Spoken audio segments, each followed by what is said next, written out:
Welcome to Geek Therapy Radio. You got your mental curator, Johnny Hamburger. It's very good to be back behind the mic with you again this week. And I know that's the second week in the row I've said it, but I'm still a little bit traumatized from that hand, foot, and mouth disease that ran through my family a few weeks ago. I'm just very thankful to have recovered from that. Apparently it's going around Houston, and if it's going around Houston, that means there's a likelihood it could be going around somewhere else. It is not a deadly virus by any stretch of the imagination, but it is one of the most annoying and painful and life-disrupting illnesses I think that you can get. But that's all I'm going to talk about, hand, foot, and mouth disease.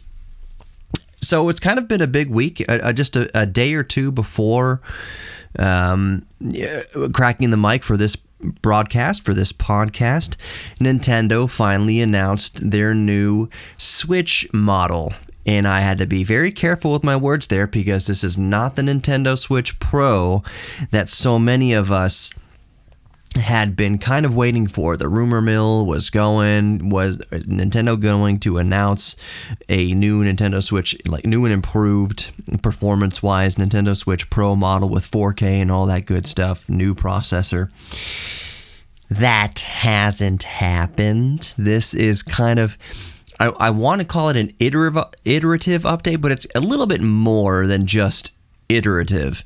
So what we do have, and it will be available October 8th, 2021 for $350, up from $300, is the Nintendo Switch OLED model. By my count, that makes, if we're talking about the big Switch, not the Switch Lite, we have now three iterations of the actual, full-size Nintendo Switch. We have the vanilla Nintendo Switch. That one is hackable. Once Nintendo got their, circumvented that, we have the not the improved version. I guess it's slightly improved. The internals, it was a little bit more efficient. The battery life was a little bit more efficient. We had that model of Switch. To little fanfare, it wasn't announced as like a brand new model of Switch. It was basically that Nintendo got a handle on the hackability, crackability of it, while they improved the internal efficiency through different circuit board designs, better capacitors and resistors and whatever. But now we have this third Nintendo Switch, full-size Nintendo Switch, the Nintendo Switch OLED model. We do not have the Nintendo Switch Pro model. And if I remember, I want to comment on that in a moment. Why we don't have a Nintendo Switch Pro? Could we possibly see a Nintendo Switch Pro model coming out sometime soon? I want to kind of talk about that in a minute. But I want to give my thoughts, at least, on the Nintendo Switch OLED model. I think, so I'll boil it down here before we get into it. If you already have a Nintendo Switch, for me personally, it's just my opinion that if you already have a Nintendo Switch, it's not worth the $350 for an upgrade for one with a bigger screen, even though it's OLED and it looks brilliant, and all the other improvements we'll get to in a second. But if you don't have a Nintendo Switch, or I would even argue to kind of a semi-lesser extent, if all you have is a Nintendo Switch Lite and you would like to be able to dock with a TV console and play it like a conventional console, hook it up to a TV. I would say that, sure, if you don't already have a Nintendo Switch, or you only have a Nintendo Switch Lite and you've been looking to play in TV mode, sure, in those two situations, especially if you don't have a Nintendo Switch at all, absolutely go for the Nintendo Switch OLED model that'll be available October 8th, 2021. I think it's $50 too expensive. I think they should have kept it around $300. I would say even maybe $320 would be more acceptable. And mark my words, we'll see that price drop in another year. I think the price is going to drop after the holiday season. Naturally, probably back down to the $300 mark. $50 extra for all the extra features, though. That's why I'm saying if you don't have a Nintendo Switch and you're looking to get a Nintendo Switch for the first time, you absolutely go for the OLED model.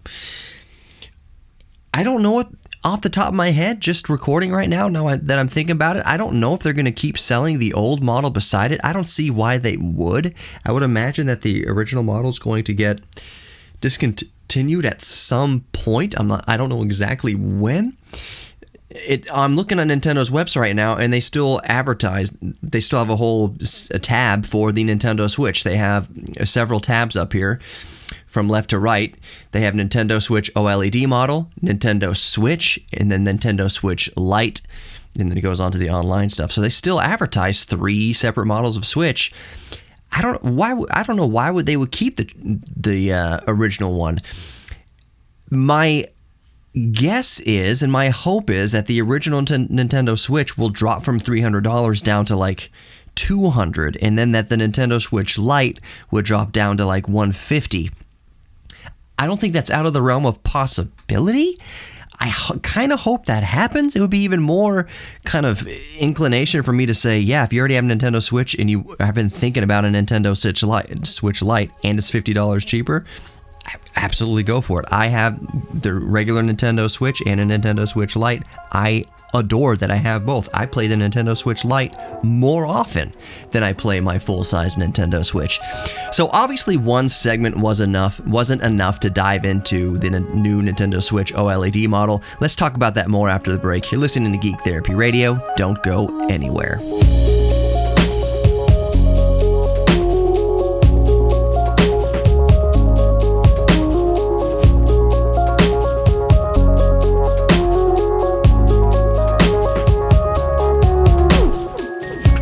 Welcome back to Geek Therapy Radio. You've got your mental curator, Johnny Hemberger. Just real quick to get all the house cleaning out of the way. You can always reach me, Johnny, JOHNNY, at geektherapyradio.com. That's the email address, Johnny at geektherapyradio.com. You can also go directly to geektherapyradio.com. The very first thing you see is a contact form submission. I gotta reiterate, it does not sign you up for jack squat. It basically just forwards email through my website to my Gmail account. It's a direct way to talk to me about whatever you want. And also all the social media, Facebook, Instagram, YouTube, Twitter. Just type in Geek Therapy Radio. Look for the red, white, and black color scheme across all those platforms. That's how you know you have my Geek Therapy Radio. And I highly suggest you follow it, especially the Instagram.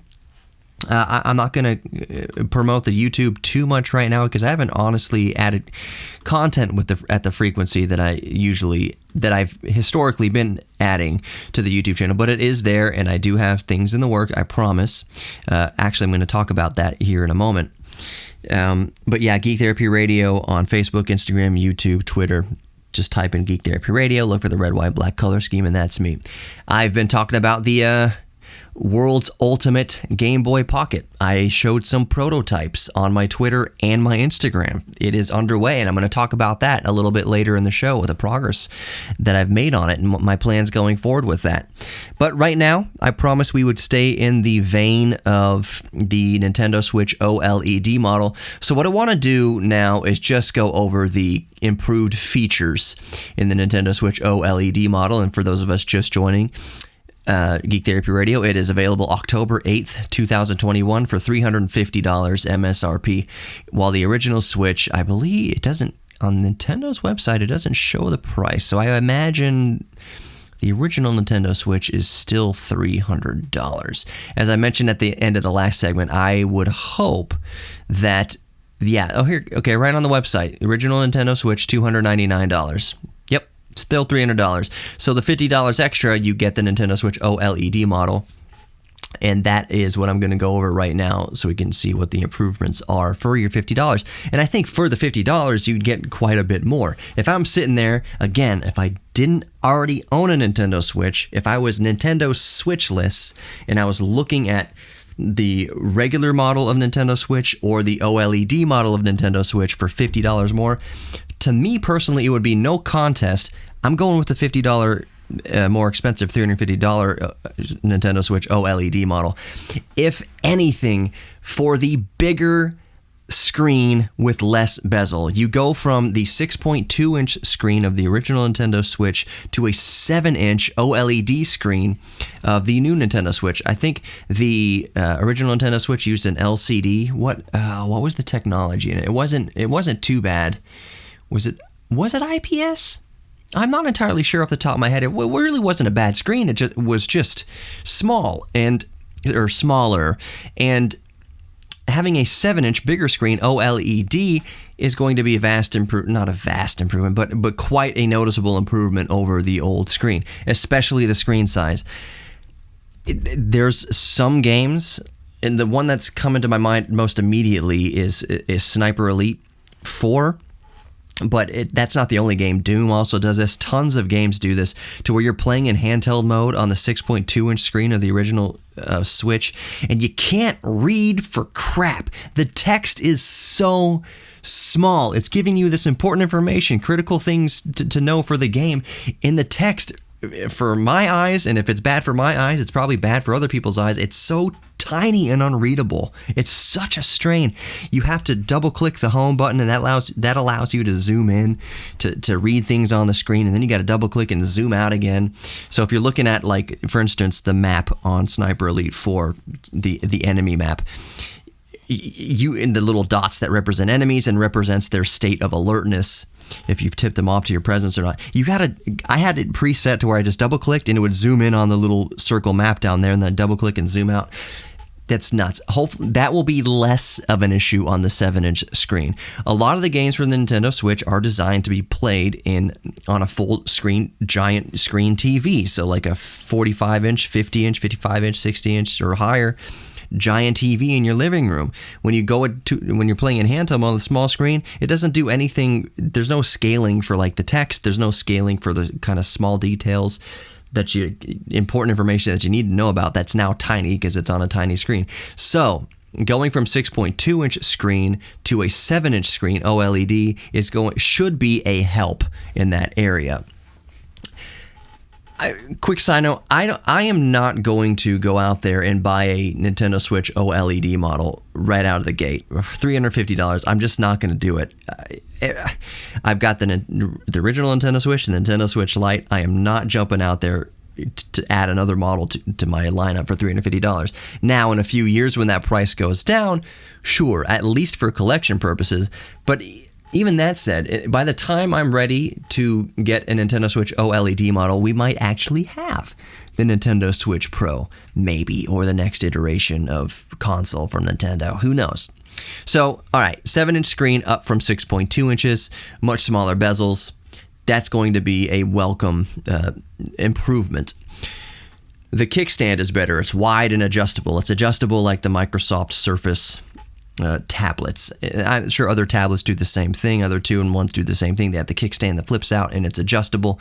You get the same thing now with the Nintendo Switch OLED model, whereas on the original Nintendo Switch, that kickstand was just an afterthought, if you can even call it an afterthought. It was just to cover the SD card slot, and basically at the last second, this is what I imagine in Nintendo, at the last second before production, they said, I bet you it was a little cover over that SD card slot, maybe like a half-inch cover, or whatever, over that micro SD card slot, and at the last second, somebody said, make it 2 inches long so that it acts like a kickstand, a wobbly, flimsy thing that technically can prop up on a desk, and if it's propped up, you can't actually use the charger on it, but who cares? That's beside the point.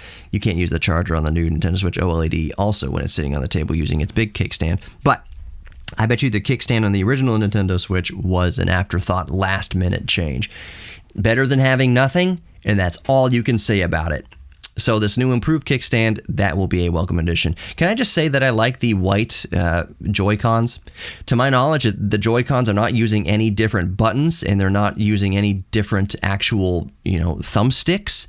So I believe it would be just as prone to drift, thumbstick drift, as anything else. But as the old one, if they made improvements to the old Joy-Con thumbsticks and to address the drift issue, I would imagine they're using the same mechanism in this Switch OLED model. Another neat thing, and this is kind of a first because not a lot of Nintendo consoles did this. I can't think of one off the top of my head. Did the Wii U do this? maybe not, because I don't have a Wii U. Wireless LAN port built into the dock. So Nintendo has always kind of based their connectivity on Wi-Fi. So for the Nintendo Switch OLED model, there's a LAN port, an actual Ethernet port on the side of the dock. You no longer have to use a dongle. I'm using a dongle, a USB to Ethernet dongle on my original Nintendo Switch. You can Google if you want a USB to Ethernet dongle. You kind of have to do your Google research, and it's widely available. It's not hard to find which adapters work. I think my adapter was like $10, but you can't just go on to Amazon and buy any random adapter and think it'll work with Switch. It has to say it'll work with Switch, and then you have to read their comments and reviews to verify that those dongles actually work with Switch. With the Switch OLED model, you don't have to worry about that. It's got a LAN port right on the side of the dock. The internal memory has been bumped up to 64 gigabytes of internal storage. That's a welcome change. And the audio has been enhanced. I haven't heard any other reviewers or anybody else in the tech community mention this. I'm sure they have. I just haven't seen what everybody's saying about this. Enhanced audio. So I'm sure that the audio has a little bit more bass to it, a little bit more clarity out of the speakers. The speakers in the original Nintendo Switch, they made noise, but they were nothing to write home about. So those are the big improvements. There's been no improvements to the internals, no improvements to the hardware. It doesn't run any faster. There's no 4K. It's still 720p handheld and 1080p if it supports it docked. Let me finish my thoughts on that when we come back. Don't go anywhere. You're listening to Geek Therapy Radio.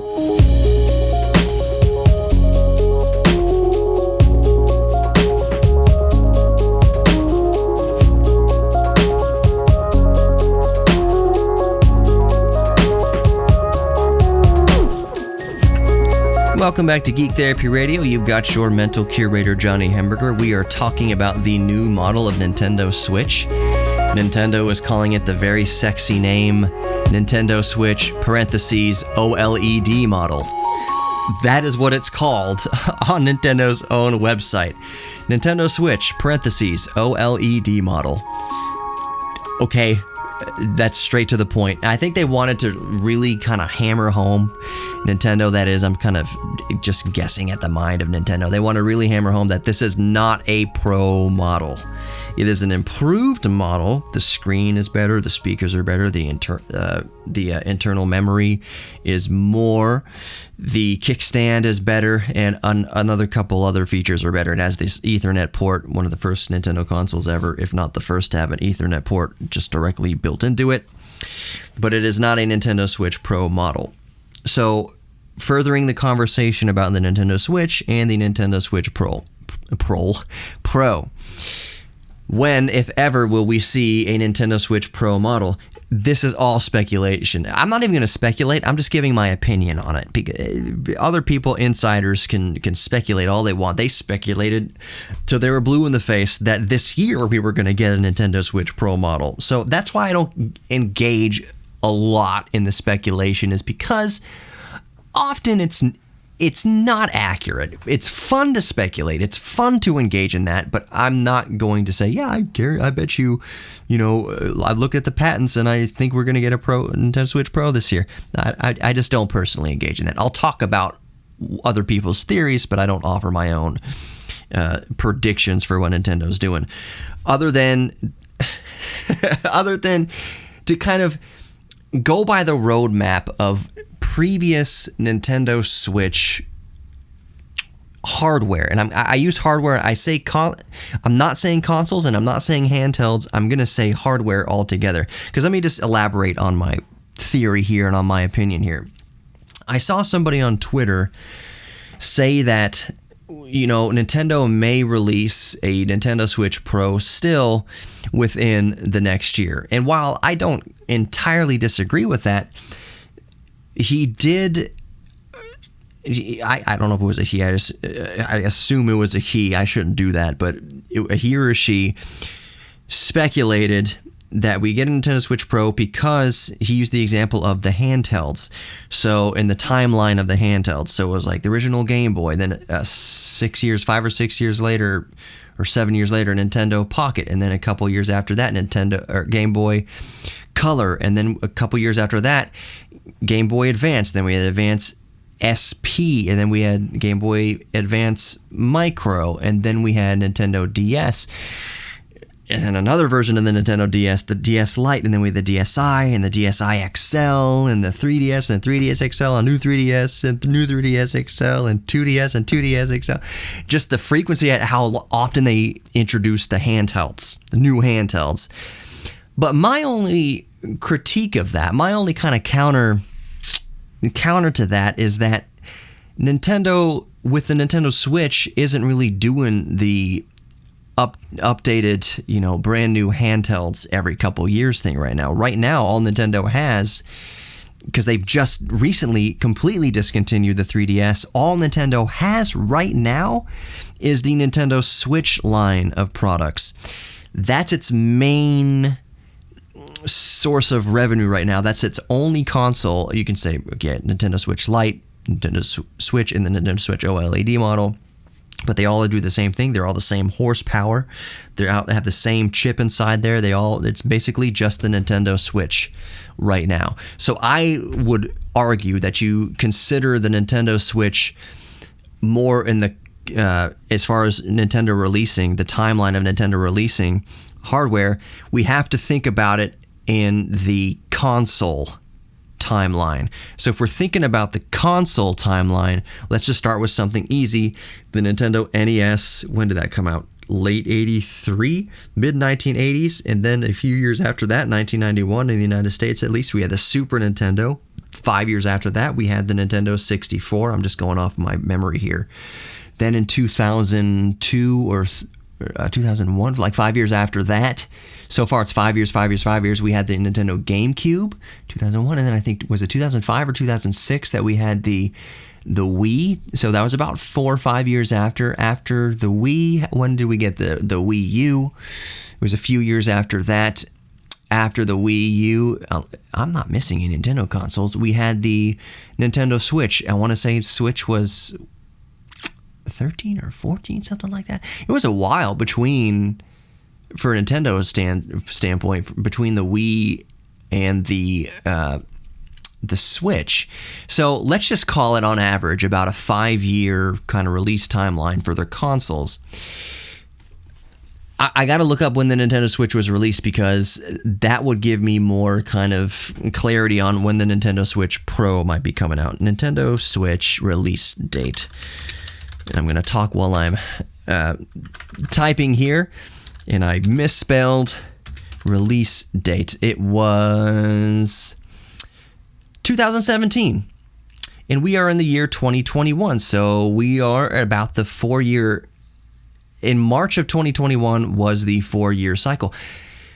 So I think there's a little bit of credence to that in the next year or two, given the release cycle of consoles, of Nintendo's main consoles, disregarding handhelds. Yes, the Switch is a hybrid of both, but I think, in the next year or two, we could see a new console for the Switch, whether that's a Switch Pro or something else entirely. Now, there's a little caveat here. There's a little something really, really pertinent to remember. We need to remember what time we're in, what the current state of world affairs. So the fact remains at the moment that Nintendo is selling the Nintendo Switch like hotcakes. They can barely keep those things on the shelves. The hardware is just flying off the shelves. Nintendo financially doesn't need to have a new hit. The momentum of the Switch right now is as high as it's ever been. They are selling hand over fist current Nintendo Switches with the current hardware, with the current chip inside, with the current CPU and GPU combination that it has, the NVIDIA Tegra variant that it has.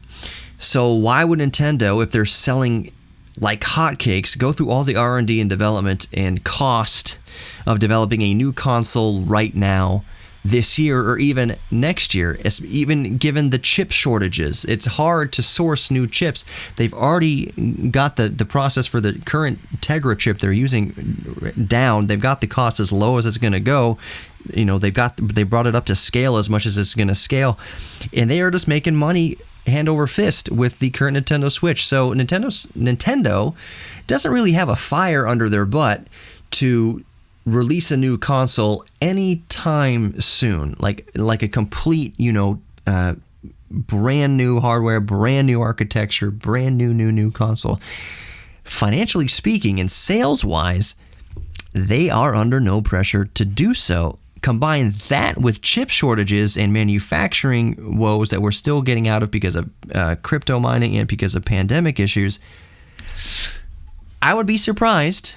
I would not be stunned, but I would be surprised if we hear about a Nintendo Switch Pro that uses radically different hardware, radically different architecture and stuff. If we hear about that anytime in the next year or two, we should. I think we'll hear about more iterative updates, given that kind of 5-year cycle that Nintendo does. My hope is, here's what I'm really hopeful for, and this is kind of a good way to wrap up this segment. In the next segment, I'll talk about the Game Boy Pocket mod I'm working on, the Ultimate Game Boy Pocket.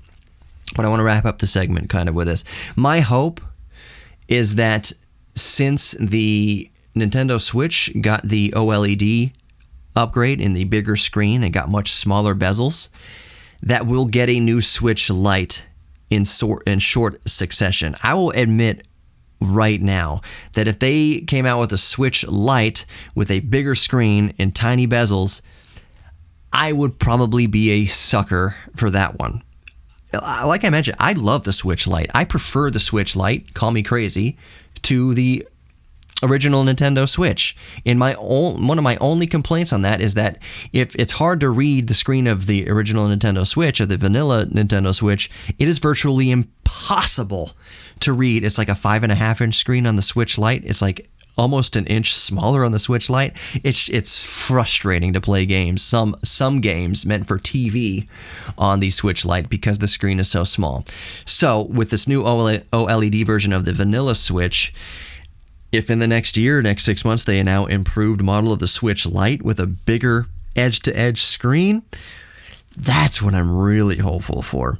Will we see a Switch Pro or a brand new console from Nintendo within the next year or two? There's no incentive, in my opinion, for Nintendo to do so because they are making money with the original Switch right now. And the pandemic and production issues we talked about. Sourcing chips. But I would love to be wrong. With these kind of geeky and gaming things, I would love to be wrong about this stuff. Anyways, more Geek Therapy Radio coming up. Check out Geek Therapy Radio on all the social media. We'll be right back. Welcome back to Geek Therapy Radio. You've got your mental curator, Johnny Hemberger. GeekTherapyRadio.com for more information. So, we just spent the last, how many minutes at this point? 29 minutes? Talking about the Nintendo Switch OLED model and the future roadmap of Nintendo hardware. An idea just popped in my mind, and I know it's not going to happen. Completely not going to happen. That is if they had a successor to the 3DS. Now, you could argue, obviously, that the Nintendo Switch is the successor to the 3DS, because Nintendo, it's no surprise, they combined console and handheld into the one thing and called it the Nintendo Switch, because it switches from handheld to traditional TV console mode. Would I still like another handheld from Nintendo? Yes, and I'll tell you exactly which model I want, because it ties perfectly into what I want to spend the bulk of this segment on. We have the NES Classic and the SNES Classic. I don't know about y'all, but I have seen, and I agree with these kind of calls on the internet, I would adore a Game Boy Classic if they brought out, and it wouldn't have to be necessarily more mini, but like a lithium-powered modern Game Boy that had 25 or 30 Game Boy games built into it. Across the spectrum. Playable Game Boy games from the original Game Boy through Game Boy Color to Game Boy Advanced. Game Boy Advance, I think that would be wonderful. Even if it just stuck to Game Boy and Game Boy Color. If we had a Game Boy Classic that would be wonderful for like $50 or whatever the MSRP is supposed to be. I'd buy it in a heartbeat. I'd snap it up. I'd drink it up. There Will Be Blood. That's a movie. There Will Be Blood. Anyways, yeah, Game Boy Classic. I already hear you yelling at your Bluetooth speakers, at your headphones, at your car speakers. Johnny, they got Game Boy Classic. Actually, they don't. They don't. I was going to say they have Game Boy Classic games through Nintendo Switch Online, through the eShop. They don't. It's NES and SNES. That's all they have. They don't have any Game Boy Classic on the Nintendo Switch. I wish they would, and they probably will at some point, and they did on the Nintendo 3DS, but the 3DS is being discontinued. The eShop still works on the 3DS, by the way.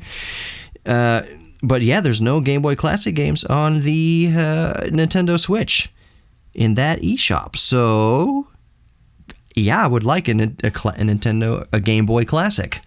Just like the NES Classic and the SNES Classic, I would love a Game Boy Classic.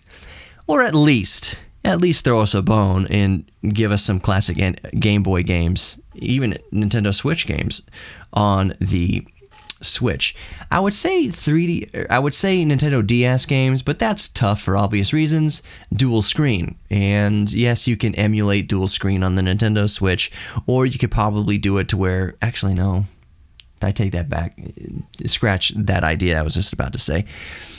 But yeah, you could have dual screens. That's how Nintendo DS emulators work. It just emulates dual screens on one screen. But that would be kind of hard to do with the Nintendo Switch. There are some games for the Nintendo DS that would be awesome to have on the Switch, but I would imagine that if they're going to bring a DS game back to the Switch, that it's going to be remastered and re-configured to work on one screen. So anyways, let's move on from that. I would like a Game Boy Classic, and I would snatch it up in a heartbeat. Day one, I would snatch it up in a heartbeat. So speaking of Game Boys, I want to finish out the show telling you what I've discovered with my current tinkerings. In the last show, I outlined my idea for the ultimate Game Boy Pocket. And now let me reach behind me, because if you haven't already seen on my Twitter and Instagram, I uploaded pictures of the prototype I built. So to bring you up to speed on what the ultimate Game Boy Pocket would be, it is a traditional modded Game Boy Pocket with an IPS funny playing screen. The IPS screen in here is gorgeous. It's like 25% bigger than the original LCD screen. It's amazing. It's an amazing upgrade to have. The second upgrade would be the lithium ion battery pack, or lithium polymer, I should say, battery pack that you can get. They're almost literally a dime a dozen. They're super cheap. 1000 milliamp hour, 2000 milliamp hour. Basically convert the power supply of the Game Boy Pocket from the AAAs, the two AAAs to just one lithium polymer battery pack, rechargeable battery pack. That's a super easy mod. All you really need for that is a lithium battery and a soldering iron, and you can make that mod. It's very simple. You literally just solder the leads from a 3.7 volt lithium polymer battery pack to the positive and negative leads on the Game Boy's circuit board, or you can just use alligator clips and like probes and just connect it straight to the negative and positive end of the terminals in the case itself without soldering. It's hard to play like that with a bunch of wires dangling out of it, but it's super easy to feed 3.7 volt lithium polymer battery to the Game Boy Pocket, and the Game Boy Pocket handles it just fine because the internal up converter converts low voltages to 5 volts, and it's like 19 volts for the screen, whatever it is. 3.7 volts is perfectly fine. It runs all day. It's below that 5 volt threshold. So what happens with the rechargeable batteries that are 1.2 volts, the nickel metal hydrides, I won't go on this for too long, but they're 1.2 volts. Two of those AAAs equals 2.4 volts, and that voltage is upped to 5 volts and beyond, and it just puts extra strain on the batteries. So feeding the Game Boy Pocket with 3.7 volts of lithium polymer power supply with a battery, the Game Boy doesn't even flinch. Why is that extra important? What other feature would make that extra important? A flash card. I have a Crix Game Boy EverDrive Game Boy flash card in here. I just unsoldered one of the wires of my prototype. Oh well. I've got that flash cart in there. Flash carts suck a whole lot of energy. They put a whole lot of strain on the AA batteries, and maybe you can load 1 or 2 games before the battery can't supply enough voltage to keep up. There's too much of it's a current load that it puts on the rechargeable AAA batteries. It just can't hack it. Another reason why you'd upgrade to the lithium polymer battery. The final upgrade to make it the ultimate Game Boy Pocket is a solar panel. Now, what I mean by adding a solar panel to the Game Boy Pocket, it's a solar panel that fits. That is a semi-permanent to permanent fixture on the back of the Game Boy Pocket. So it's not like you're sitting there aiming at the sun while you're playing to power it directly off.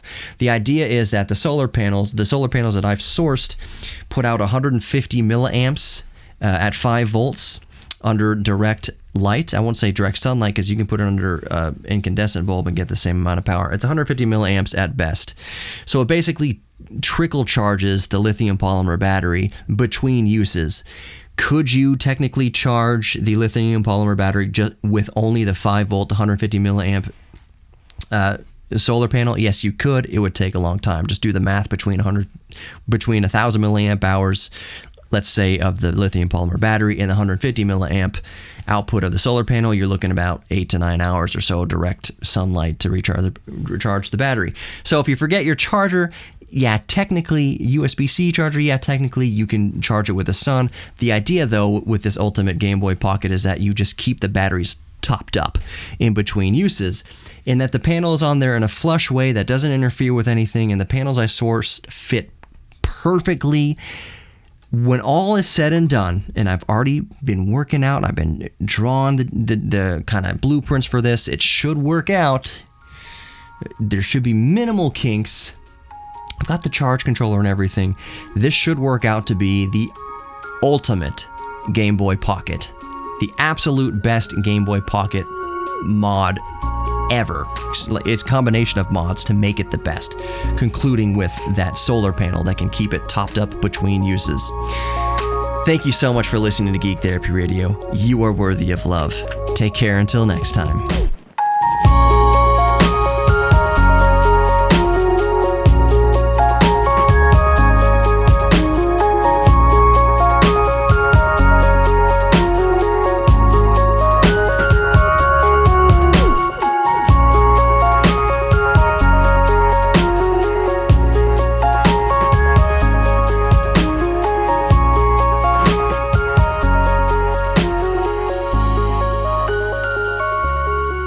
If you'd like to sponsor Geek Therapy Radio, just go to geektherapyradio.com and let's talk.